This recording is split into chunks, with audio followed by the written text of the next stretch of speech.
para romo, suster, bruder, bapak ibu, para meditator yang terkasih dalam Tuhan kita Yesus Kristus.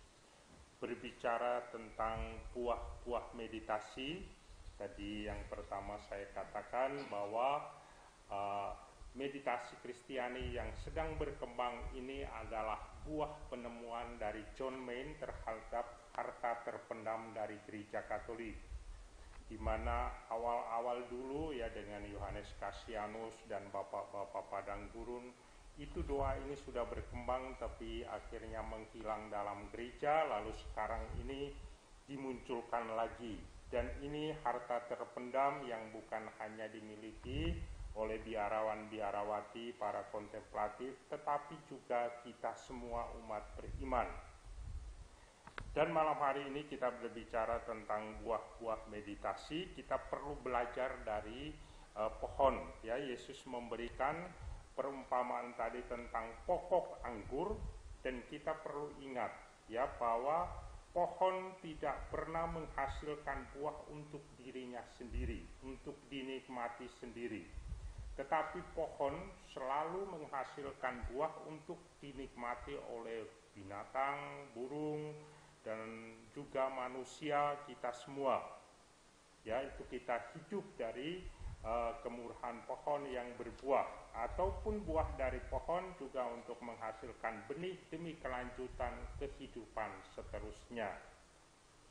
Dan kita melihat tadi dalam bacaan Injil, Yesus mengingatkan kita bahwa Yesuslah pokok anggur dan Allah Bapa itu adalah pengusahanya. Kita adalah ranting-ranting yang akan berbuah kalau tetap bersatu dengan Tuhan Yesus.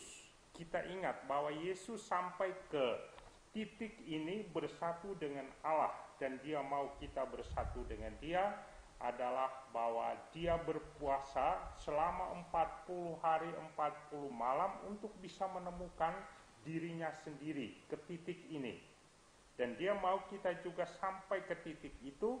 Kalau kita percaya pada dia, kita tetap bersatu dengan dia sebagai pokok anggur, supaya aliran rahmat penebusan dari Allah Bapa melalui dia, ya, melalui salib itu tetap masuk dalam kita, atau kasih dari Allah itu mengalir dari Yesus kepada kita, dan kita tetap mengalirkan terus kepada saudara-saudara yang lain.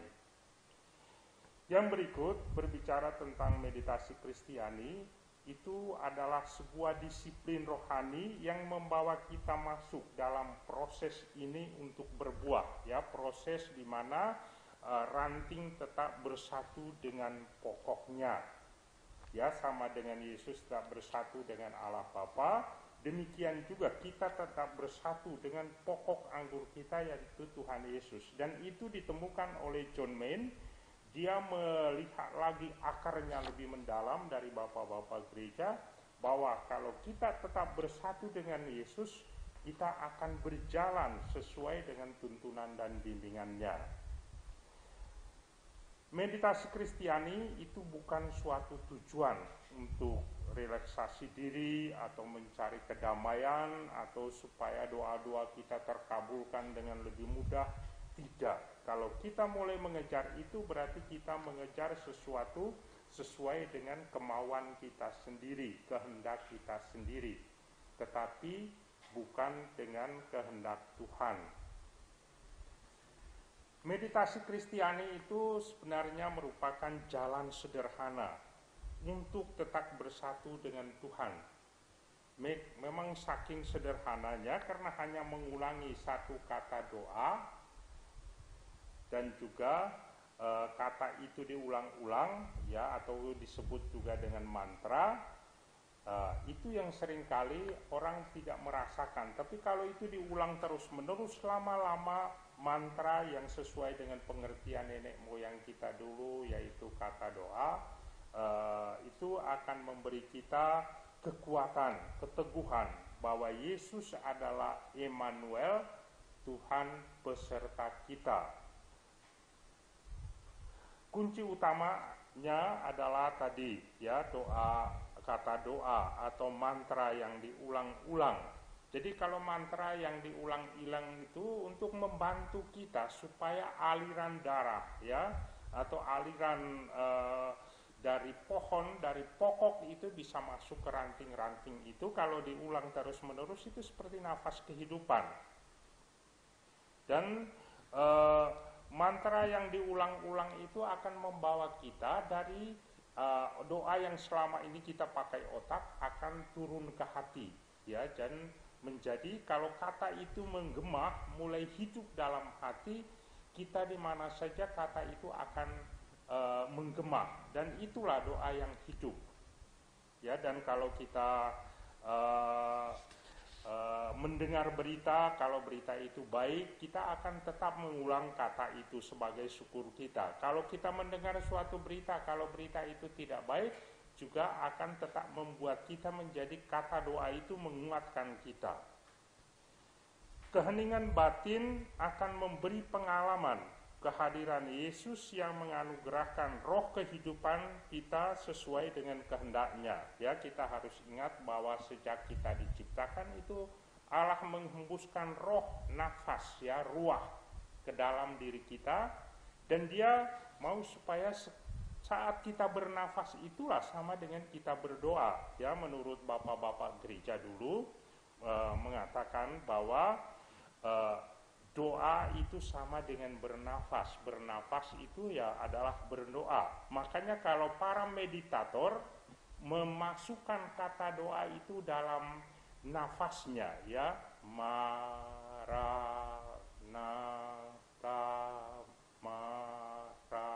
ya, kalau diucapkan sealami mungkin dengan nafas doanya, lama-lama doa itu sungguh-sungguh kita bisa rasakan bahwa merupakan nafas kehidupan kita. Meditasi Kristiani adalah disiplin rohani yang membantu kita melepaskan ego dan membiarkan Tuhan hidup dalam diri kita. Ya, kita melihat bahwa tadi malam sudah dijelaskan dengan baik tentang ego. Ya, diri kita jadi itu merupakan raksasa yang kita hadapi. Saking sederhananya doa ini, tetapi begitu kita masuk kita akan bertemu dengan semacam tembok diri kita. Ya, kita seringkali tidak disiplin, kita seringkali tidak setia untuk berdoa, dan meditasi Kristiani ini mau membantu kita untuk disiplin, untuk setia, untuk bertekun, supaya roh Yesus itu bisa hidup dalam diri kita. Dampak dari meditasi Kristiani ini adalah ya, di mana kita menghadapi ego kita. Kalau ego kita itu sudah mulai dikuasai oleh Yesus, lalu seperti apa yang dikatakan Rasul Paulus, ya, bukan aku lagi yang hidup dalam diriku sendiri, tetapi Yesus yang hidup dalam diriku sendiri. Yesus yang melalui Roh Kudus-Nya menguasai hidup kita. Maka dampaknya adalah perubahan hidup atau pertobatan. Orang seringkali tidak sadar bahwa dia itu berubah, tetapi kebanyakan para meditator pasti mengalami. Yang melihat kita berubah bukan kita sendiri, tetapi saudara-saudara kita, pasangan hidup kita, mereka yang ada di sekitar kita pasti melihat, loh, kok ada yang berubah dalam diri orang itu. Padahal kita sebagai meditator seringkali mengalami, saya berdoa kok rasanya tidak ada apa-apanya. Tapi biarkanlah roh itu tetap menguasai dan menuntun kita. Dan seperti yang Rasul Paulus menggambarkan dalam Galatia bab 5 ayat 22 itu tentang buah-buah roh ya. Di sana ada kasih, ada sukacita, ada kedamaian, ada kesabaran, ada kemurahan hati, ada kebaikan, ada kesetiaan, kelemah lembutan, dan pengendalian diri. Ya, semua ini akan dinikmati oleh saudara-saudari kita yang ada di sekitar kita. Dan kita sendiri mungkin tidak merasakan ini, tetapi karena dengan kata doa, di mana Yesus hidup di dalam diri kita, kita hidup dalam diri Yesus. Yesus menguasai kita dengan roh kita, Roh Kudus. Maka disitulah buah-buah ini akan muncul. Jadi sekali lagi, buah-buah ini itu bukan kita sendiri yang merasakan, tetapi orang lain yang merasakan kehadiran kita. Makanya setiap kehadiran kita di suatu tempat, entah itu di dalam keluarga, entah itu di dalam kelompok, entah itu di dalam masyarakat, kita bisa bercermin pada Yesus. Kehadiran saya ini membawa apa? Membuat orang sukacita, membuat orang damai, atau membuat orang takut bertemu dengan saya. Ya, kalau orang takut bertemu dengan kita, berarti yang hadir dalam diri kita itu bukan roh Allah, roh kudus, tetapi ego kita yang menguasai kita. Maka Bapak Ibu, saudara-saudari, para meditator di mana saja berada, meditasi Kristiani menyadarkan kita akan daya yang besar atau kekuatan yang besar yang menghidupkan kita sejak kita diciptakan sampai saat kita nanti dipanggil. Ya, kita melihat bahwa dalam masa Paskah ini kita merenungkan kenapa para rasul semuanya itu bisa, ya, dari pendidikannya yang sebagai nelayan kok bisa mewartakan Tuhan yang bangkit, memberi kesaksian. Dan kita melihat bahwa semua rasul itu semua mati dibunuh. Ya, kita melihat dua rasul yang mati disalibkan, dua bersaudara, yaitu Petrus dan juga Andreas, ya, saudaranya, disalibkan kepala ke bawah itu Petrus, dan juga Andreas itu dengan salib tanda silang, ya, dan itu menandakan bahwa itulah hidup mereka yang dikuasai oleh Roh Kudus. Dan kita perlu belajar bahwa Yesus sendiri untuk sampai ke pengorbanan di salib, menyerahkan diri kepada Bapa, ya, tetap mengendalikan dirinya bahwa dia itu menjalankan kehendak Bapa sampai di atas kayu salib, karena dia menemukannya dengan berlatih juga, ya, 40 hari 40 malam dia berpuasa baru dia bisa menemukan itu. Para meditator, ya, kita diusulkan, diminta supaya setiap hari kita berlatih, berdoa, yaitu setengah jam pagi atau sore, yang penting 2 kali sehari, pilih waktu yang tepat. Untuk apa? Untuk menghidupkan Roh Yesus dalam diri kita. Karena dalam keheningan batin, Roh Yesus atau Roh Kudus itu mendapat tempat untuk menghidupkan kita. Ya, kita melihat bahwa sudah digambarkan tentang roda doa, ada jari-jari, ya, itu menunjukkan bahwa apa? Bahwa di titik tengah supaya as bisa masuk, yaitu perlu disediakan ruangan. Dan kita kalau dengan doa meditasi ini, kita akan menyediakan ruangan di tengah itu supaya Yesus masuk dan duduk, ya. Bapak Ibu pasti melihat ada gambar yang Yesus sedang mengetuk pintu, dan kalau kita memperhatikan gambar itu memang pelukisnya itu pinter, ya. Tidak ada gagang pintu dari luar, tapi ternyata gagang memang dari dalam. Nah, itu kan kalau kita melihat gambar ini sebagai seorang meditator, mengingatkan kita bahwa yang membuka pintu adalah kita. Doa itu berasal dari Allah dan memang menggerakkan hati kita. Kalau kita membuka hati kita, Yesus masuk dan tinggal, dan kita akan jalan bersama. Lalu kata Emmanuel atau nama Emmanuel, Tuhan beserta kita, itu menjadi hidup. Dalam keheningan, sekat-sekat di hati kita dibongkar, ya, dan membiarkan Yesus menguasai hidup kita sesuai dengan kehendaknya, sama dengan Dia. Dia mengatakan waktu di Taman Zaitun, bukan kehendakku-lah yang terjadi, melainkan kehendak-Mu-lah yang terjadi, ya, dalam menghadapi sakratul maut. Dan kita juga belajar dari Maria, ya, bunda kontemplatif kita. Dia menyimpan semua dalam hatinya, dan dia mengatakan kepada malaikat juga, mengatakan bahwa aku ini hamba Tuhan, jadilah padaku menurut perkataanmu itu. Ya, akhirnya kalau kita sudah membiarkan atau mempersilahkan Yesus menjadi as atau pusat kehidupan kita, akhirnya kita bisa melihat dunia dengan mata Yesus tersalib, dengan mengasihi seperti Yesus mengasihi, memahami seperti Yesus memahami, mengampuni seperti Yesus mengampuni. Ya, ini yang ditemukan oleh Pater John Main. Karena dengan demikian kita akan memandang dunia dengan kacamata Yesus. Kita tidak akan memandang orang sesuai dengan sekat-sekatnya, tetapi melihat semua orang sebagai sesama kita. Dan itulah buah-buah dari meditasi kalau kita tekun melaksanakannya. Dan perlu kami sampaikan bahwa buah-buah ini menjadi lebih kuat, lebih subur, itu bertumbuh dalam kelompok-kelompok meditasi dengan pertemuan-pertemuan yang teratur mingguan, ya, biasanya seminggu sekali kita berkumpul bersama, kita meditasi bersama, dan disitulah kita saling menguatkan supaya tetap berpegang pada pokok anggur yang sama, yaitu Tuhan Yesus sebagai pokoknya dan kita ini ranting-rantingnya.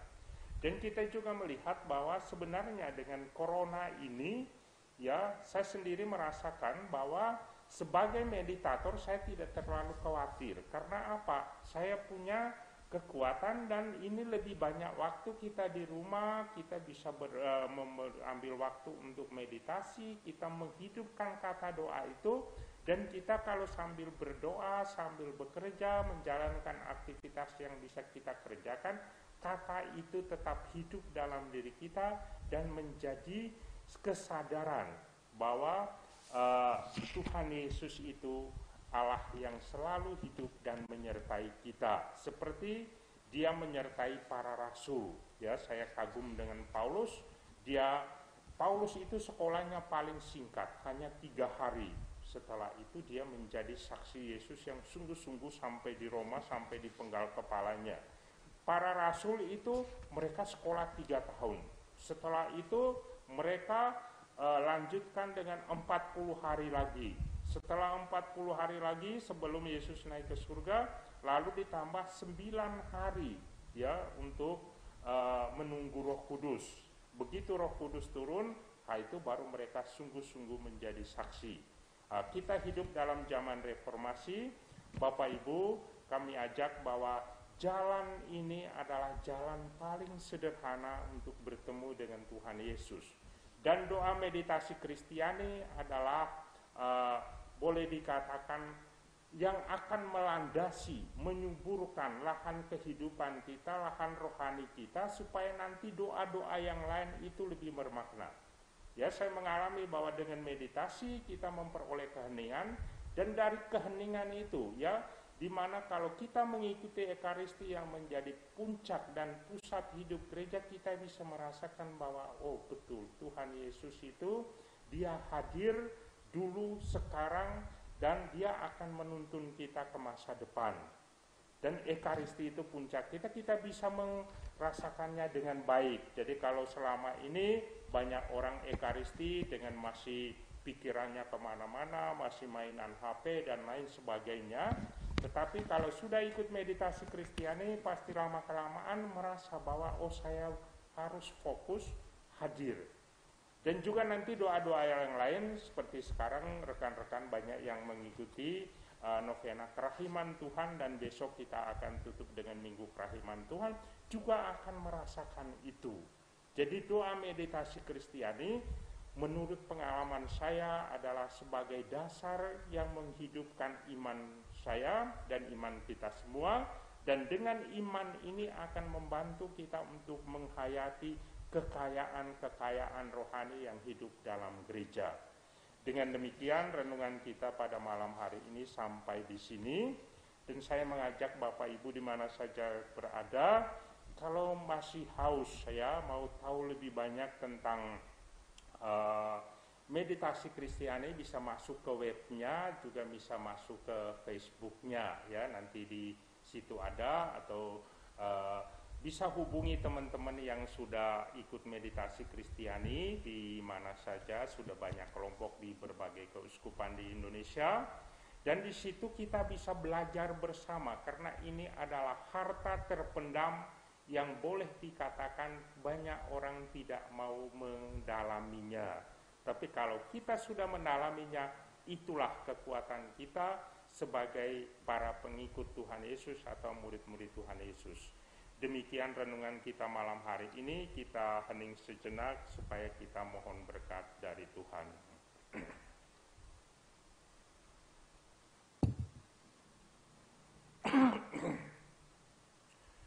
Tuhan Yesus Kristus, terima kasih kami sudah mengikuti meditasi Kristiani pada malam hari ini, juga mengikuti sedikit pengajaran. Kami yakin bahwa untuk perkembangan selanjutnya, bantulah kami untuk membuka hati dan budi kami untuk sungguh-sungguh membiarkan Engkau masuk, menuntun kami, membimbing kami, mengajar kami di jalan yang benar, karena Engkau adalah jalan kebenaran dan hidup kami. Untuk itu limpahkanlah berkat-Mu kepada kami semua ya Tuhan, dalam nama Bapa dan Putra dan Roh Kudus. Amin. Terima kasih juga untuk kelompok Cilacap ya, Pak Hartono, Bu Hanafi, Pak Kuding yang sudah mendampingi kami dalam pertemuan malam hari ini. Terima kasih juga untuk krunya. Tuhan